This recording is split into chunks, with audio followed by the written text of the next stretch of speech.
Hello friends, it's me again, Kiki, and welcome to another episode of A Date with Kiki. As you know, A Date with Kiki is a platform where we celebrate men, our boys, and the women who are doing great things in the life of boys or men.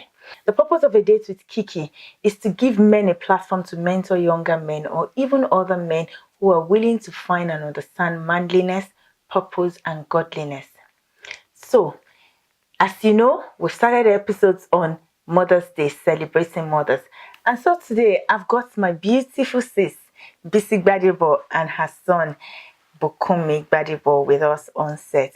And we're going to be talking about the journey of motherhood. A lot of us know that this is Mother's Day month, and I call it the Mother's season.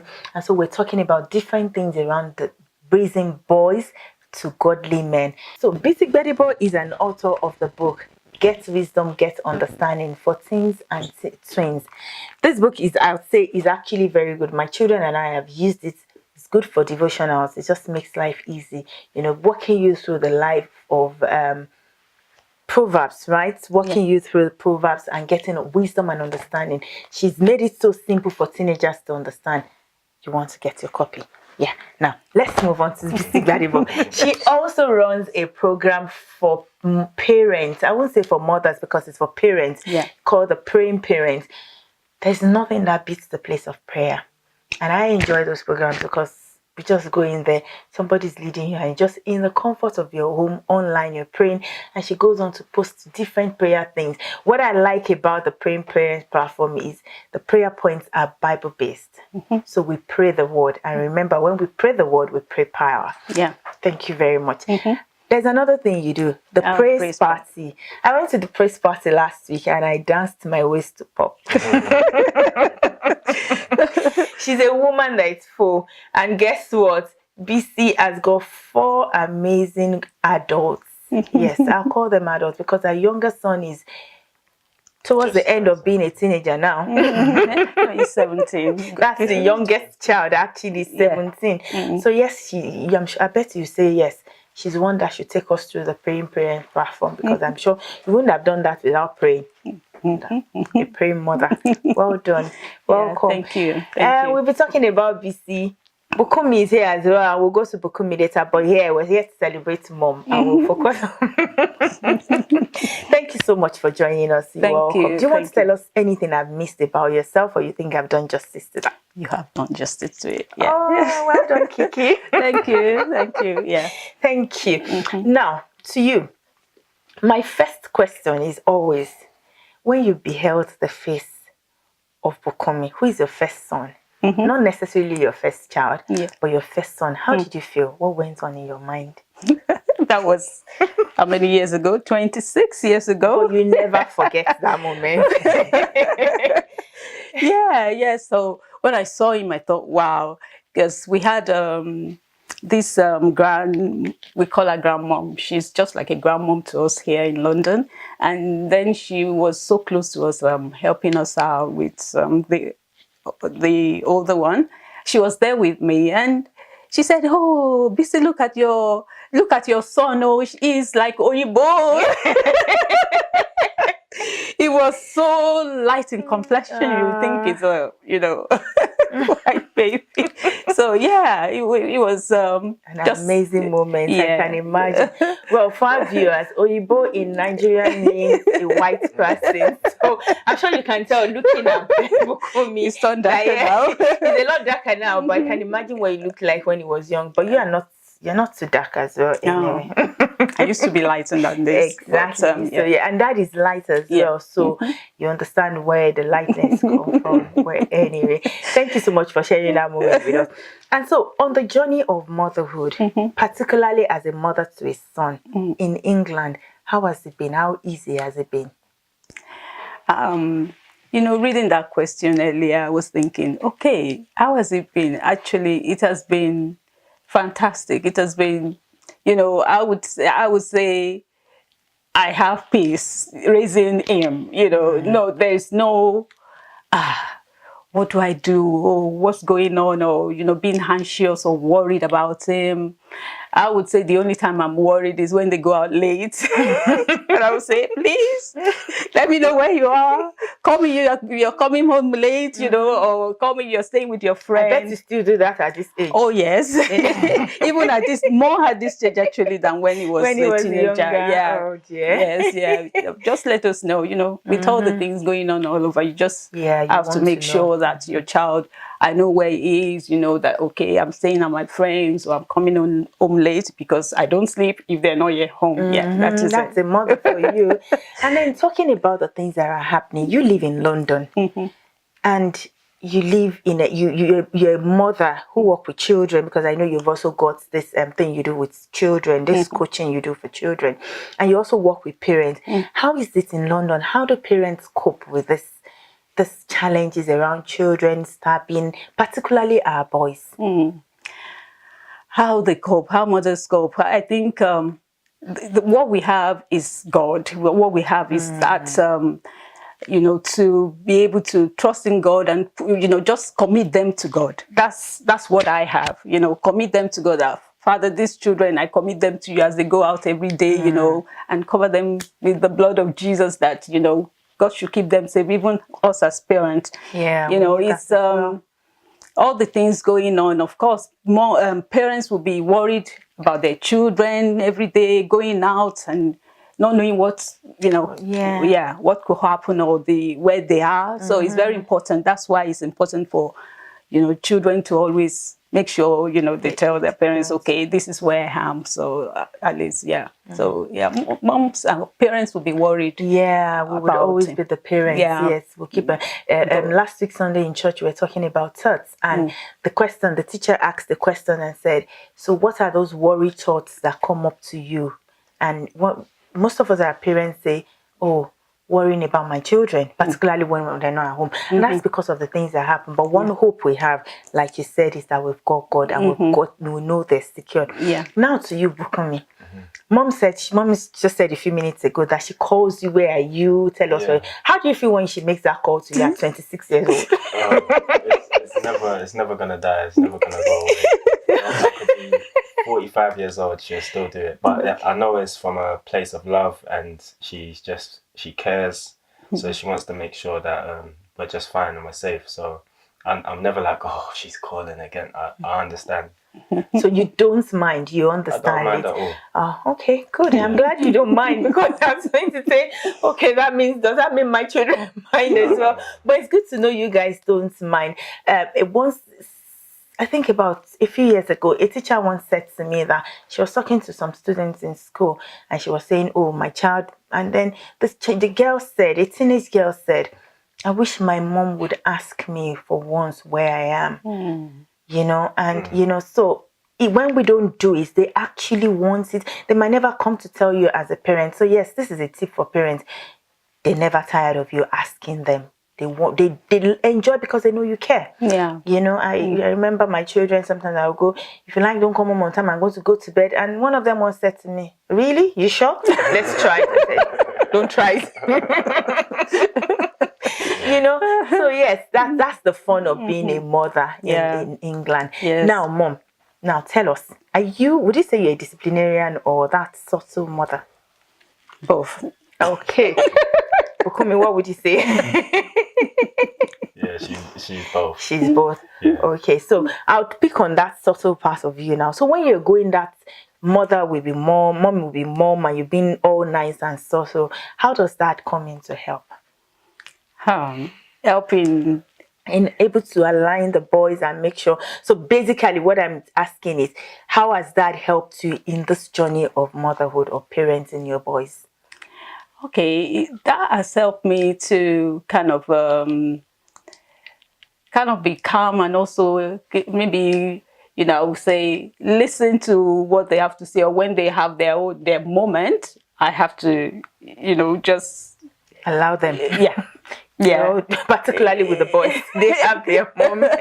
When they have their moment, there are moments, you know, maybe it could be between siblings and all that. So, and you have to know how to kind of know what to do and know how to pass, you know, say, okay, you sort yourselves, or I will things come like in to that. sort Yeah. it for you. So you need all that that's moment. key. Yeah, that's key. And I'm sure. I remember one of our dinners that we had. That Dad came in, and I could see the relationship between your younger son, or the last baby of the house, and his dad. And when we're talking about some questions we were asking, he confidently said, "Oh, Dad is my best friend." And I'm like, "Wow, okay." So yes, that's good. Well done to Dad for the great job he's doing. Now to you. Yes. How has Mom been a mediator, or when it comes to sibling rivalry? I know it happens a lot around with guys. So I've got two of you in my house. Sibling rivalry. It's weird because there's no real rivalry in the household. Okay. Everybody, I don't know, my parents, they did a very good job like raising us to all really love one another and communicate well with each other. So there's never really been rivalry. The only rivalry there is when my brother and I are playing games. Other than that, no, we all really respect each other. We have a really tight bond with each other, so it's great. That's good. Well done. Let's clap for Mom and Dad.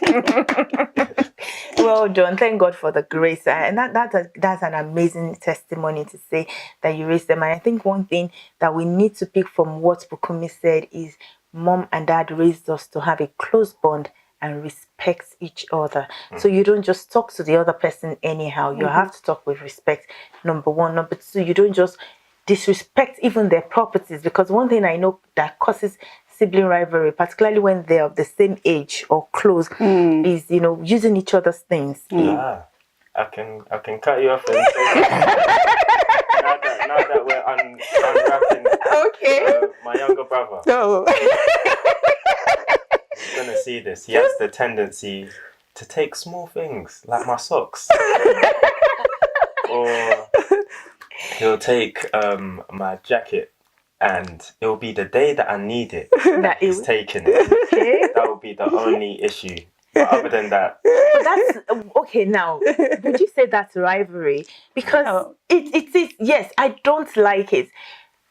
Yeah, my boys will watch this as well. This morning, my youngest son went to school, and then as he walked through, my older son was back and he was helping us. And as his brother walked through the door, he said, "Mom, he's wearing my shoes." And I went, "Yes, he won't wear mine." And then he looked at me. But that's the truth. And you know the beauty of it now, obviously, is that they even do it with their dad. So their dad will wake up and say, on Sunday night, the dad goes into his drawer, picks up some socks, his pair of socks, and maybe one or two pairs of socks, and he hides them. And go, "Why are you hiding them?" "Because tomorrow morning the boys will come for it." exactly. And I go, "Yeah, that's what it takes to be the father of boys." yes. If I had girls, they probably come for my jewelry and all of that. Oh, so enjoy it while they're in the house. So they come for enjoy your it stuff. while you're in the house with your younger brother. You will. You promise to. It's interesting and it's nice to be able to laugh about those things. Yeah. But then let's take a quick break and we shall be back.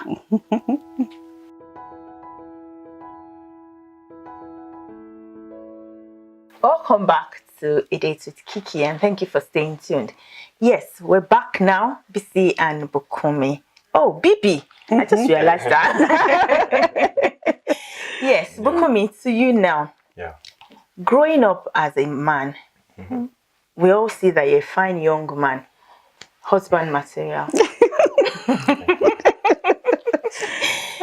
I'm sure you could look back and say, I am this because of XYZ thing Mom did. What are those specific things you feel, oh, if not for Mom, I wouldn't be here today? I'd say in my teenage years, my adolescent years, where I was going through just my own issues, and I'd be snappy and rude, and there was one summer that I think it just switched for my mum, and she made me work with my uncle every morning at for a whole summer holiday at around 6 a.m. I was waking up doing gardening, people's houses, doing the front, and that really taught me just how to work hard and just value just value life in a weird way. But it taught me a lot about just life that summer, and I appreciate her for that, because if I probably didn't do that summer, Lord knows I could have still been acting wild, or I just wouldn't have appreciated the things that I appreciate now. Yeah, so from that small little act, it just opened my mind up a bit. Tough love there, Mom. Well done. Tough love. I think, yeah, we need to learn to do that, particularly as mothers, not overprotect them. Yes, it was strange. And Bukumi said something, and I'm like, okay, they all do that. Throw those angry tantrums and, you know, as though they're going to break the house down. But you never broke the house down, did you? Oh, no. So that means they will never break the house down. Let them throw the tantrums, it's fine. Yeah. Just go into your room and do it there, you know. But then, well done, Mom, for taking that bold step. Look at where Bukumi is today because of that Saturday. I'm sure you were just like, I'm going to just leave you to do this and just... For me, I would do that because I want you to channel your energy into something else. But look at what that has done to him today. Well done, Mom. Thank you. Now, to you, one difficult question. I know if I ask you if you would be Bukumi's mom, if there is anything like a next word, you would say yes. Oh, yes. Why would you? I would say yes because he has never caused me any reason to be anxious, apart from the going out that we say, okay, come back later, but all the things that teenagers go through now, that when during his teenage when he was a teenager, you know what teenagers go through now, that maybe they are on the street with gangs and all that, he never caused me that kind of worry kind of like, the friends he's going out with, I know his friends, they come home, I'm happy with them, they they enjoy themselves, some do sleepovers, he goes to their house, do sleepover. So I am at peace, I mean, he wasn't a child that's, that you have to be worried, oh, they're calling you today at school, this happened or that happened. There was none of those. So, I'm glad, I'm happy, and I thank God for the way, I've tried my best with God's help. Exactly. And by God's grace. I was just going to say all that you enjoyed because you're a praying parent. Yeah, yes. There is not that place of prayer. And you know what? I do long drives to work. But half of my drive, if I'm not, listening to one message, I am just praying for the children. Because you just don't know. You just don't know. And I say there is somebody whose eyes are bigger than mine. Yes, and I can see. You know what? I'm just hand them. A friend once said to me so many years ago, and she doesn't know what that did to me. She said, you know what? When I've had it up to you, I just say, you know what, God? That's your business. I am just a helper here, so handle them, you know. And all of the time I go, whether it's smooth or tough, God, these two are your business, and the others that I'm responsible for, sort them out and tell me what to do. Until you talk. And that's where we should be, and that gives us peace as parents. So well done. I will keep hammering. I know you're a praying parent, a praying mom, and I'm learning from you. Also to add, I would say with that book, Get Wisdom, Get Understanding, because that was part of the journey. That was part of the journey. Because I remember when they were young, going through the book of Proverbs with them, and every night we sit down and go through it. I tell them to read it, and they'll tell me, okay, I'll ask them, okay, so what have you learned from that? How can you apply that to your life, to whatsoever you're going through at that time? They will say this bit, I say my bit. So we keep on going through those chapters of verses every evening, or we do that, and they share their part. I learn from them, and they learn from me. We do that all the time, and I believe that is part of, I'm sure if you ask each one of them, that is part of what they will say today, because we go through all the things that, because the book of Proverbs is so full of life lessons. how to live, what to, you know, if you're making decisions and choices, and how to just rely on the wisdom of God, you know, for God to help you. And you know how to behave even with relationship wise, you know, not going around with women and things like that. You know, everything about life is in there. Learning how to save wisely. I bring that into the, I'm sure it was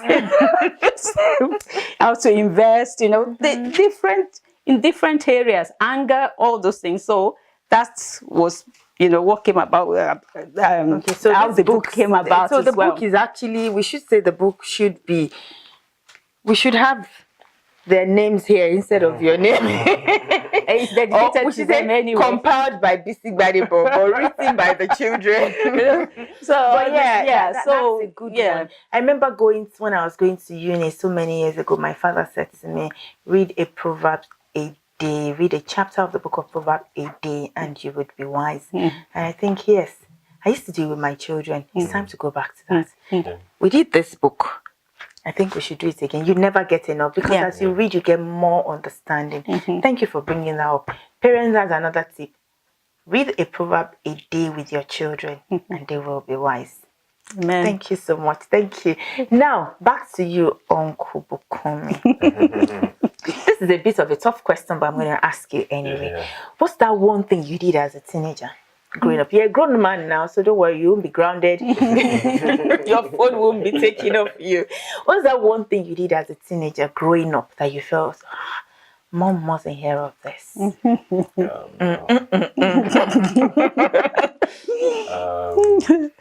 There was a time after school with my friends, we Really, we want to hear. So I have a younger sister, Motherhood. That's my sweetheart. She was in year 7. I'm 2 years older than her. So while she's quite young, she had to always come home with me. She couldn't go home without me. In school, our rivalry school, we had a fight. And after school, we were all going to this other school to fight the other kids. And I can't leave my little sister. So she's followed me to this fight. And we fought. Mother's just sitting on the corner waiting for me. And I knew I could never let my mum know that my sister was there while we was fighting. And luckily we all got home fine. But I would never let my mum know that. I wouldn't want her to know I had Motherpe in danger. So how did you bribe Motherpe not to tell Mom? Sweets. Big brother. You know, siblings are good at that. They know how to keep each other's they know how to do that. But well done. Here you are today. I'm sure if you were told to rewind, you won't take that there. No, because I wouldn't go in the first place. I wouldn't take myself there. Thank God you're safe. We all do these things sometimes as growing up. Yeah, well done, well done. I'm actually very excited you're here today. And still Mommy laughing away. How did you feel when you heard that? My daughter. But you've been praying for them, and there we are today. Well done, Mom. Thank you. Now, one final word from you, Mom, as we round up. What word would you give to other mothers, particularly mothers who are raising boys by themselves?